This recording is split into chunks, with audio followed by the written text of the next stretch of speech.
Pediram pra gravar os professores, né? Então vamos lá, porque se fere minha existência, eu serei resistência? Não, velho, eu serei obediência. E pra conversar aqui com a gente hoje, eu chamei o professor Thiago Saavedra, meu professor de português, que foi formado em letras, né? Graduado em letras na Universidade Estadual de Maringá e pós-graduado em gestão educacional, que é meio difícil, psicopedagogia e arte. Então, sem mais enrolação, vem aqui, professor Thiago! E aí, PH? E aí, professor? Tudo bem? Educatal. Ah, tudo certo. Então, a Dani tava rindo ali, né?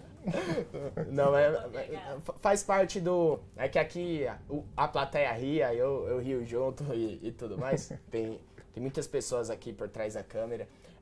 Mas vamos começar aqui a nossa conversa, né, professor? Sim. Primeiro, antes de eu começar a fazer as perguntas para você, se apresente aí pra galera. Fiz uma breve introdução, mas quem é Thiago Saavedra? Bom, sou Thiago, sou nascido em Marialva, uma cidade interior do Paraná. Lá me criei, tive minha infância e minha adolescência. Estudei em Maringá, fiz letras, como você disse, né, pela Estadual de Maringá, que não era o meu curso de coração. Meu curso de coração era artes cênicas, porque eu sempre fui apaixonado por teatro. Mas acabou que eu adorei o curso, amei o curso e é uma das minhas paixões hoje, fazer o que eu faço. Sim, sim. Fiz algumas pós-graduações, né, porque tomei gosto pela coisa, né. Fui fazer licenciatura, gostei do universo da educação, então resolvi fazer gestão educacional, psicopedagogia e fiz arte, né, para entender melhor a educação, como funciona, para eu tornar um profissional melhor da educação. O que mais? Bom, eu escrevo desde quando eu era criança, né? Eu sou poeta desde criança, escrevo teatro desde criança, que são minhas grandes paixões, né? Poesia e teatro. Uhum. Poesia eu comecei a escrever porque, eu era um cara sozinho.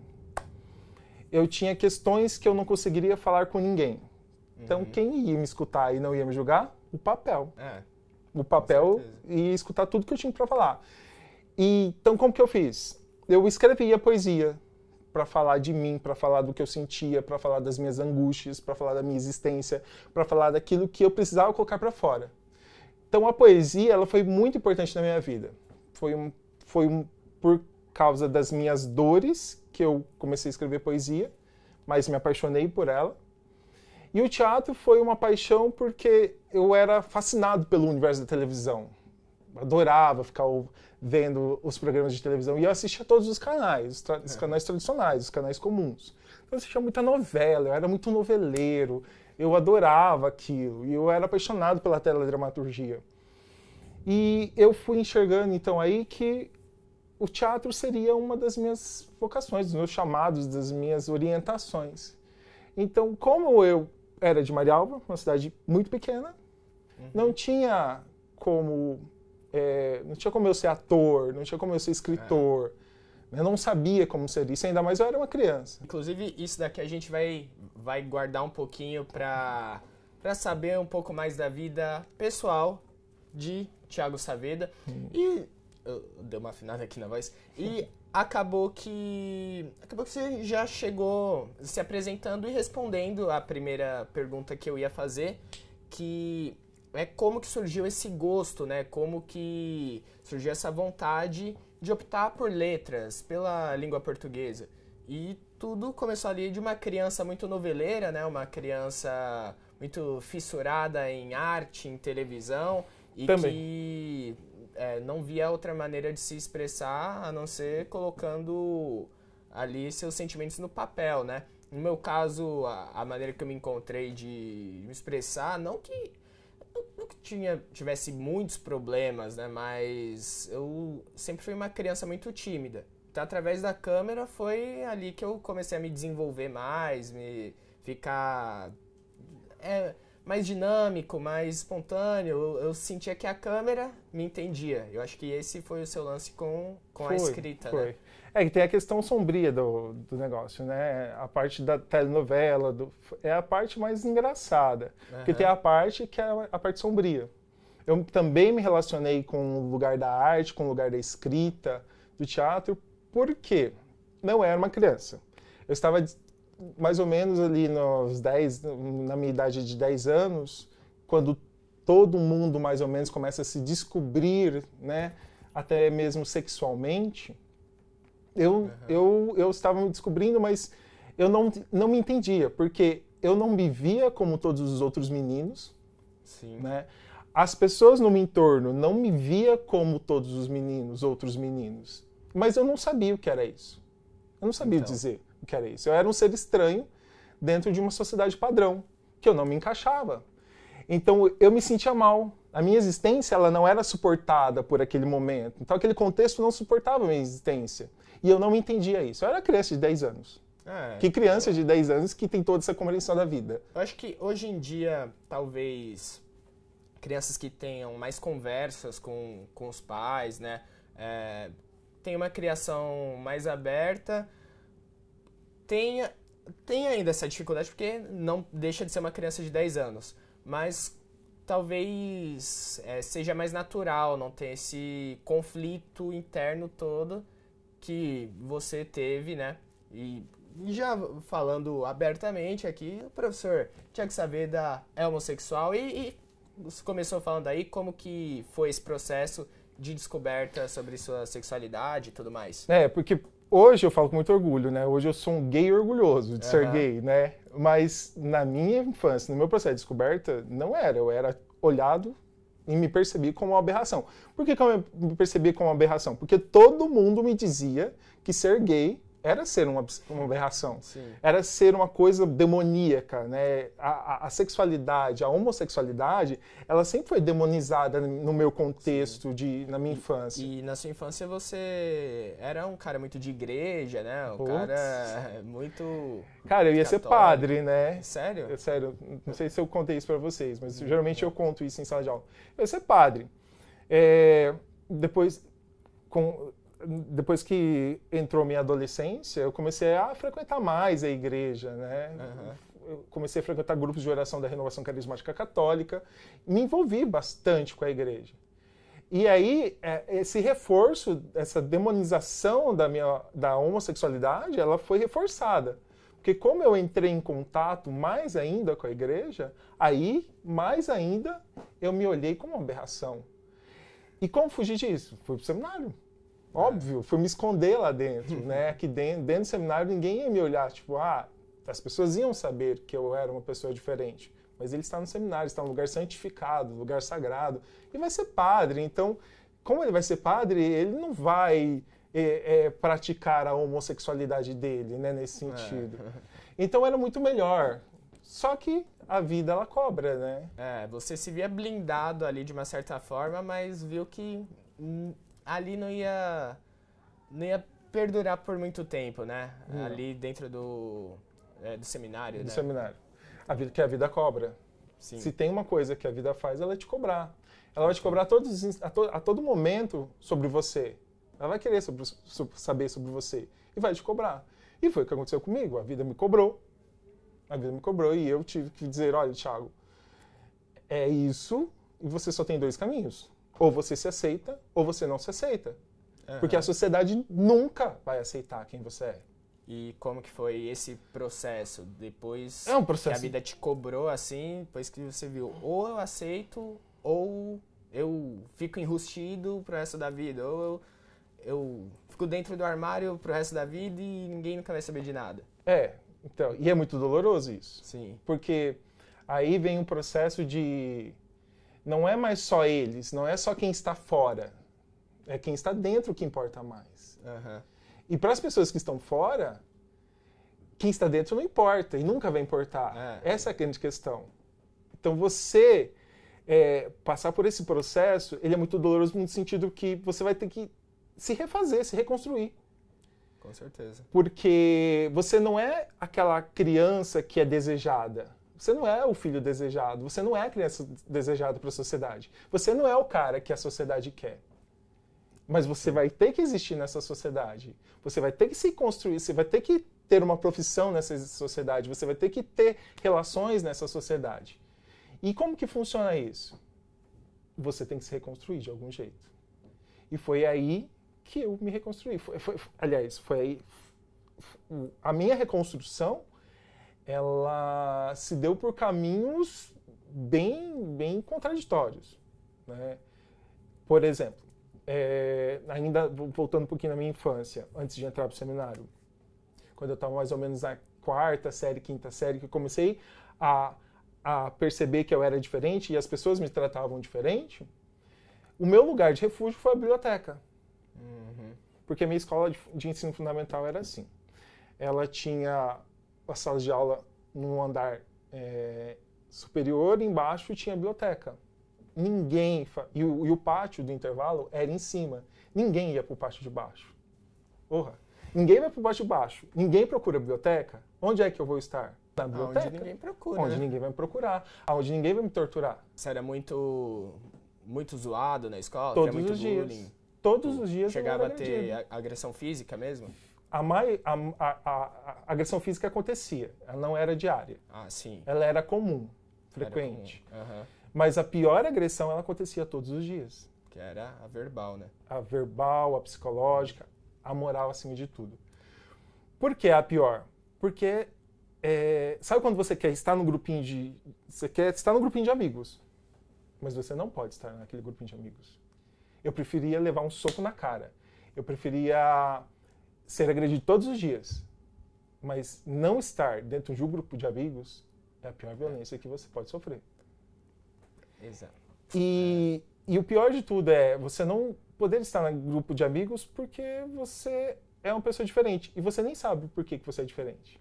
A minha ideia de sexualidade, ela só acontece depois que eu tenho uns 13, 14 anos, que eu ia vendo os outros meninos e falando, pô, existe alguma coisa de errada comigo, porque eu não quero ficar com as meninas, eu quero ficar com os meninos, eu quero beijar na boca dos meninos, eu quero abraçar os meninos. As meninas eu não quero, eu não tenho interesse.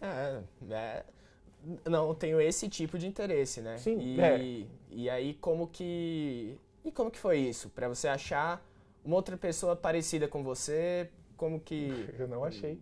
Como que foi? Eu não achei. Por isso o caderno, por isso a página em branco, por isso a escrita. Que se não fosse a escrita, não fosse a página em branco, eu não teria suportado. Eu não teria suportado, eu não teria conseguido existir, eu não teria... Porque, aparentemente, hoje, você falando dessas questões, elas são meio... mas que bobeira, pra que esse peso todo?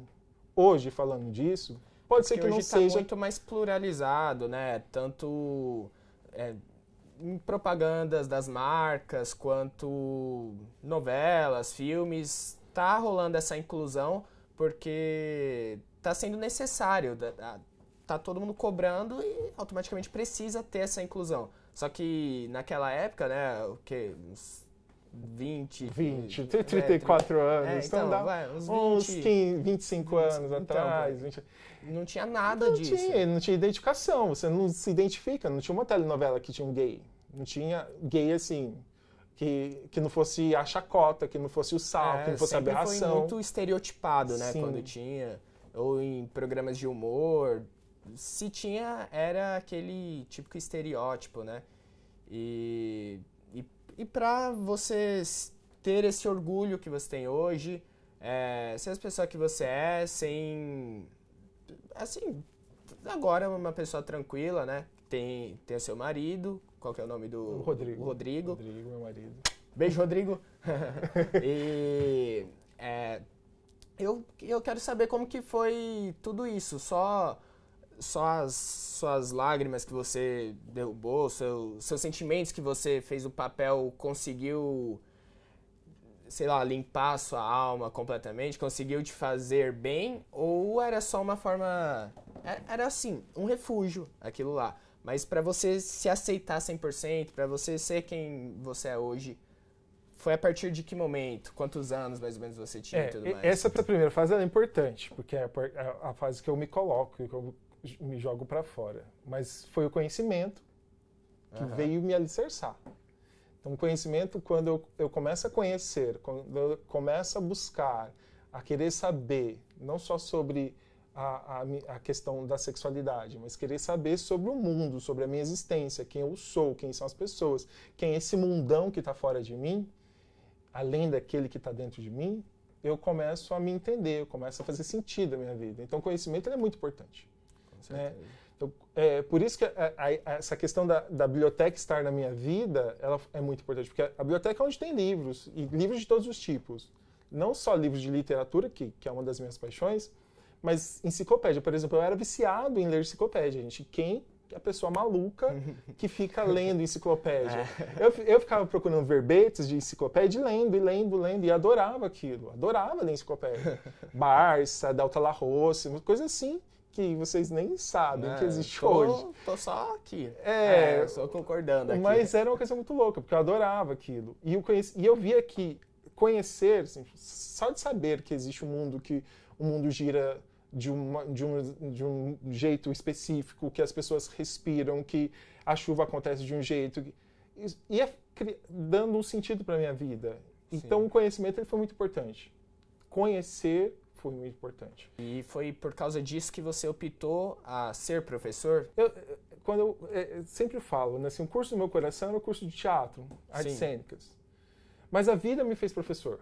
Então, a vida me levou para a universidade, a vida me fez fazer letras, a vida me fez gostar de letras, a vida me fez ser professor, ser docente e querer fazer diferente. Por que eu digo que a vida? Primeiro, que eu não tinha condições de fazer artes cênicas, porque artes cênicas não tinha em Maringá, que é a região onde eu morava. Só tinha. Tinha em Londrina, mas nessa época eu não sabia que tinha em Londrina. Sim. Então, para mim, que não sabia que tinha em Londrina, era só essa área aqui, né? Só Curitiba ou São paulo, Rio de Janeiro, etc. Então a vida me levou para o curso mais próximo daquilo que eu queria, que era letras. E tem letras de diversos tipos. Eu queria letras única, que foi a letras que eu fiz. Porque se aproximava mais. Então a vida me fez professor. Aí dentro das letras, cara, eu sofri, chorei, mas me apaixonei. Né? Amei o universo. Porque não é aquele negócio de aprender gramática, essas bobeirinhas que a gente aprende em sala de aula. É outra coisa, você estudar linguagem, você estudar cultura, você estudar filosofias, etc. E para mim isso foi muito legal. Porque aí eu comecei um processo de me conhecer, e me estruturar, e me ressignificar. Né? Eu deixo de ser aquele Thiago frágil do interior, um moleque gay, que não se aceitou até os 22 anos, para ser um cara que falou, pô, não, eu existo, eu tenho que dar sentido para minha existência, eu tenho que ressignificar tudo aquilo que eu fui, que hoje eu não posso ser mais. Porque se eu quero viver e existir, eu não posso ser mais aquilo que eu fui. Eu queria saber de você, professor, que é uma pessoa que a gente estava conversando aqui antes de gravar, né? Que você mesmo disse que ser professor é ser político, né? E você acha que quando você se posiciona em sala de aula, quando você dá seus apontamentos, seus ideais, através daquilo que você acredita, que foi adquirido através de muita leitura e muito conhecimento, você está ali informando, está dando mais um aprendizado para os alunos, ou está doutrinando eles? Qual que é essa diferença? Será que está doutrinando? Será que o professor é um doutrinador? Eu não acredito em doutrinação na escola. Para você não existe isso? Não existe, porque a escola, naturalmente, é dialética. Tá? A escola é o lugar de inúmeras pessoas com inúmeros tipos de pensamentos, inúmeros tipos de concepções.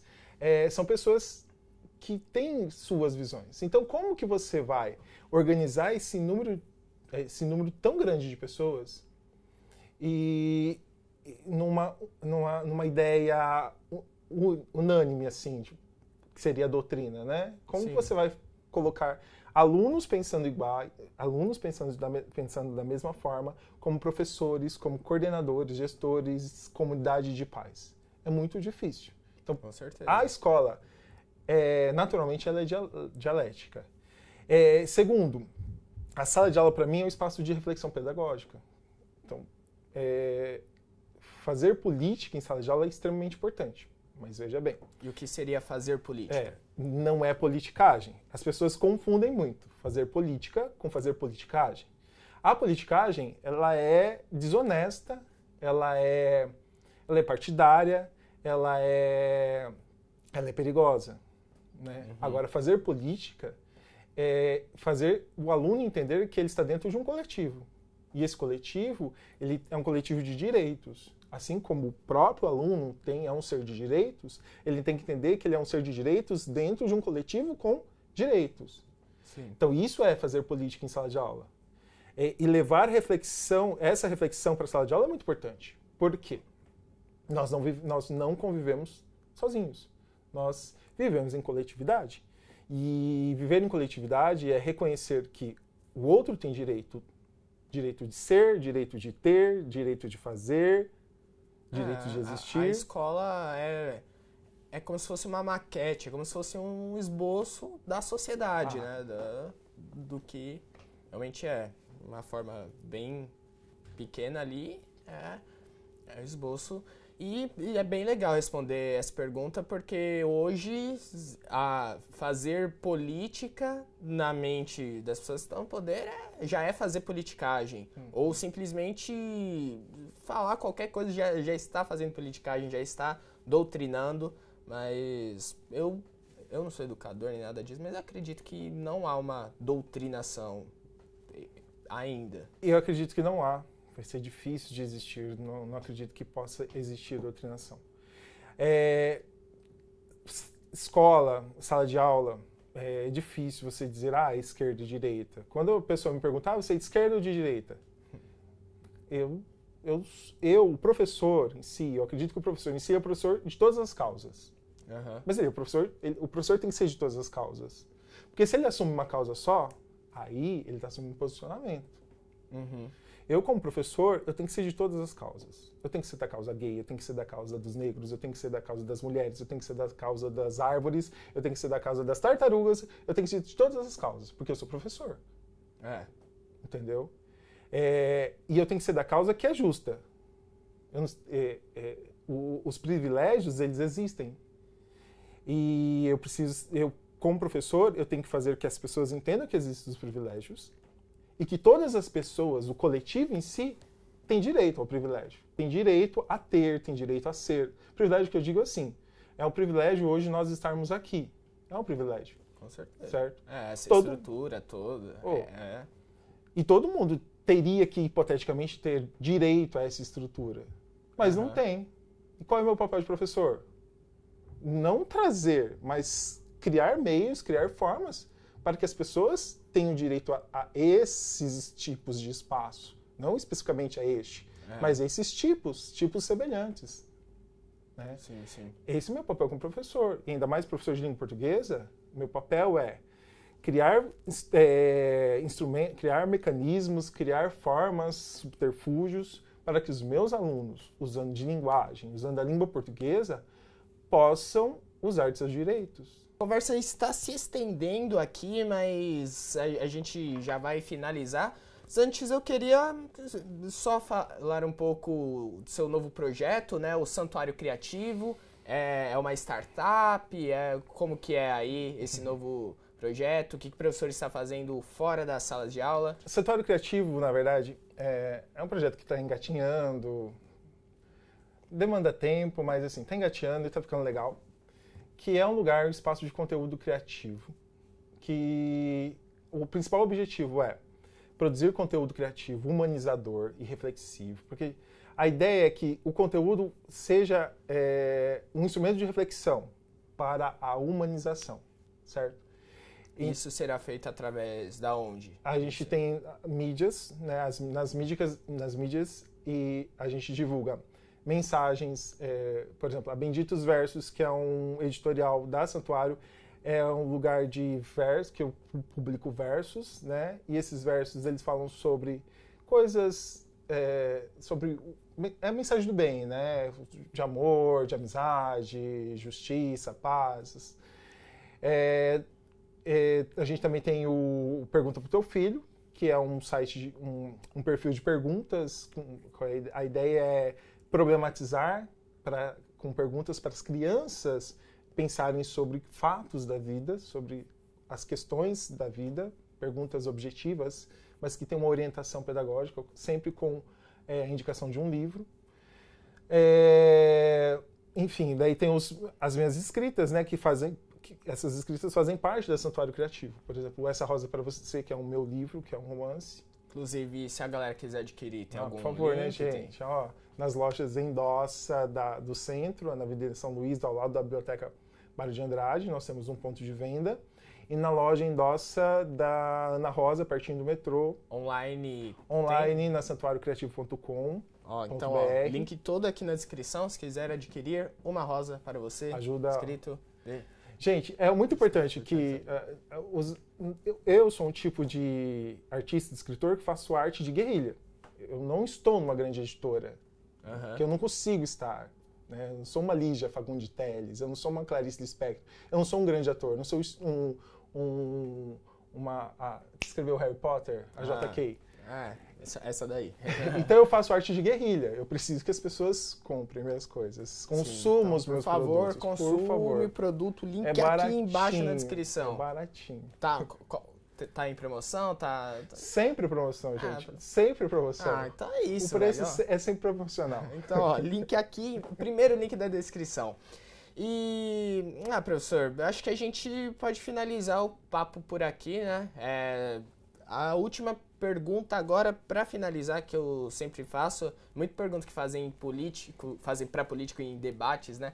Mas você, como um professor, como um educador, o que você espera do futuro da educação? Você acha que... O que você vê? Eu espero que a educação não seja mais a educação do futuro, que esse futuro ele chegue. Porque desde quando eu era criança, jovem, eu sempre escutei em sala de aula. No futuro, vai ser assim. No futuro, você vai usar isso para o futuro. O futuro já chegou. E essa educação do futuro, ela não aconteceu. Então, o que eu desejo da educação do futuro? Que essa educação já aconteça, que ela não seja a educação do futuro. Ela tem que começar hoje, ela tem que começar urgentemente a ser educação. Que ela saia desses moldes, desses padrões que são limitadores. Que ela seja uma educação realmente que nos sirva que sirva ao nosso contexto. Qual que é a ideia? É que ela seja ampliadora, que ela seja uma educação que forme cidadãos conscientes, críticos, cidadãos capazes de atuar criticamente, de fazer acontecer, enfim, de criar uma sociedade mais justa, né? Plural, dentro dessa pluralidade, né? Mais igualitária, dentro dessa pluralidade da diversidade que existe, e a gente possa respeitar isso. Porque essa sociedade é uma sociedade bonita, bacana. E a educação tem que ser instrumento para mostrar a beleza dessa sociedade diversa, né? E eu espero que a educação seja isso. Nas suas diversas áreas, chamando língua portuguesa, matemática, ou ciências humanas, ciências exatas, pode chamar do que for, mas que seja uma educação do futuro, que seja educação não no futuro, mas uma educação já, né? Educação urgente. Educação transformadora, de fato. Que essa educação do futuro já aconteça no presente. Urgentemente. E finalizamos o nosso papo por aqui. Muito obrigado por ter aceitado o convite, professor. Imagina. Tamo junto. Estamos aí sempre. 2019, como que tá aí os projetos, tudo? Vou continuar como professor universitário agora, né? Na lida aí, vamos fazer resistência dentro do ensino superior. No meu caso, obediência aqui, porque eu estou filmando os professores, né? Tá certo. Não, e eu vou tocar o Santuário Criativo. A ideia é dar corpo mais para o Santuário Criativo. Sim. Né? Santuário Criativo, mais do que nunca agora, nesse contexto estranho que nós estamos passando, né? A Santuário Criativo, ela vem com um discurso mais perigoso. E pretende lançar outros livros? Este ano eu pretendo terminar o Vitrine Anel, Minhas Lembranças Tristes, que conta a história de um vendedor que se apaixona por uma mulher, mas essa mulher ela é assassinada. Caraca. E essa obra é interessante porque trabalha um pouquinho do tabu do suicídio. Enfim, esse ano, tomara que saia. E um livro de poesias, né? Porque eu já tenho inúmeras poesias feitas. Então agora é só compilar e publicar. Legal, legal. Agora finalizamos de vez. Toda hora eu tô falando, agora finalizamos de vez aqui. E aí, estão curtindo EducaTalk? Deixa aqui embaixo nos comentários. Se você for uma pessoa legal, uma pessoa do tipo firmeza, clica no beleza. Se você for um novo inscrito aqui, velho, já se inscreva. E espero que vocês tenham curtido, mano. E, adquiram o livro, Uma Rosa Pra Você. Primeiro link aqui embaixo na descrição. E, mais uma vez, valeu mesmo, professor. Obrigado, Tamo junto. Valeu. E é isto. É que são várias câmeras, eu fico até meio perdido. Muito obrigado pela audiência. Valeu, falou.